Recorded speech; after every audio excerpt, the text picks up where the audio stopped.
රූපමාන සැබෑ රූපයේ නවමාන දකින්නට. අපි බලමු දැන් චීන ජ්‍යොතිෂයට අනුව මේ වසරේ ඇති වැදගත්කම මොකක්ද කියලා.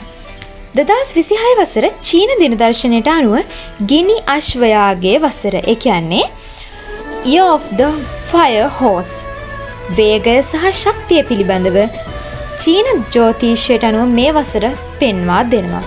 මේ ඉතා ප්‍රබල, උද්‍යෝගිමත්, වේගවත්, ශක්තිය දනවන වසරක් විදිහට තමයි චීන ජ්‍යොතිෂය අපිට පෙන්වා දෙන්නේ.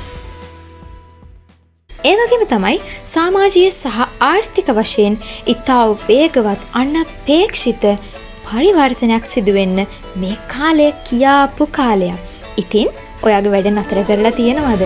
මගේ කාලේ හොඳ නෑ, මගේ ආර්ථිකය හොඳ නෑ කියලා. මේ අනපේක්ෂිත වෙනස්කම් වලට හොඳම කාලයක්. ඉතින් කාලේ ප්‍රයෝජනයට අරගෙන අලුතින් හැදෙන්න හොඳම වසර තමයි මේක.